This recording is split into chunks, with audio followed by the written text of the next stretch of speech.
કલ્પના કરો કે તમે બોરવેલ ચાલુ કરો અને પાણીની જગ્યાએ લાલ પ્રવાહી બહાર આવવા લાગે. શું આ કોઈ કેમિકલ છે કે પછી આ પાછળ કોઈ મોટું રહસ્ય છુપાયેલું છે? મહેસાણાના રાજપુર ગામમાંથી સામે આવેલી આ ઘટનાએ સમગ્ર ગુજરાતનું ધ્યાન ખેંચી લીધું છે. તો નમસ્કાર મિત્રો, આપ જોઈ રહ્યા છો રાહી ન્યૂઝ અને હું છું હિના સોલંકી. તો વાત એમ છે કે મહેસાણા જિલ્લાના કડી તાલુકાના રાજપુર ગામમાંથી એક ચોંકાવનારી ઘટના સામે આવી છે.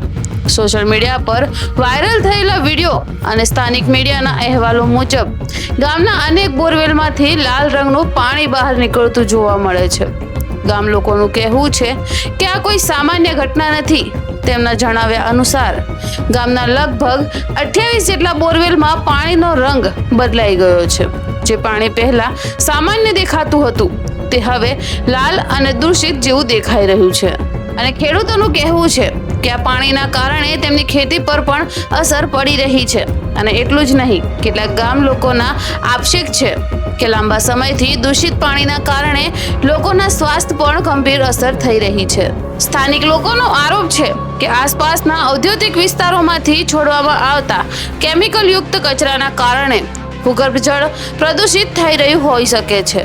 જો કે આ આરોપની સત્તાવાર પુષ્ટિ હજુ સુધી થઈ નથી. આ ઘટનાના વિડીયો સોશિયલ મીડિયા પર વાયરલ થયા બાદ અનેક મીડિયા સંસ્થાઓએ પણ આ મુદ્દાને પ્રકાશિત કર્યો છે.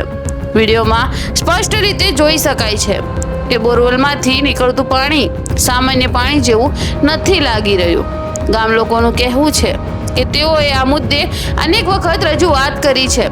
કેટલાક અહેવાલો મુજબ પાણીના સેમ્પલ પણ લેવામાં આવ્યા છે, પરંતુ હજુ સુધી કોઈ અંતિમ તપાસ રિપોર્ટ જાહેર થયો નથી.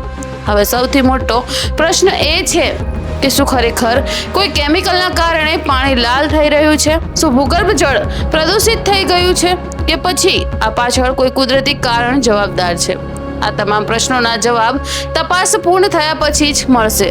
પરંતુ એક વાત ચોક્કસ છે કે રાજપુર ગામના લોકો હાલમાં ભારે ચિંતામાં છે અને તેઓ તંત્ર પાસેથી તાત્કાલિક કાર્યવાહી તથા શુદ્ધ પાણીની વ્યવસ્થા કરવાની માંગ કરી રહ્યા છે.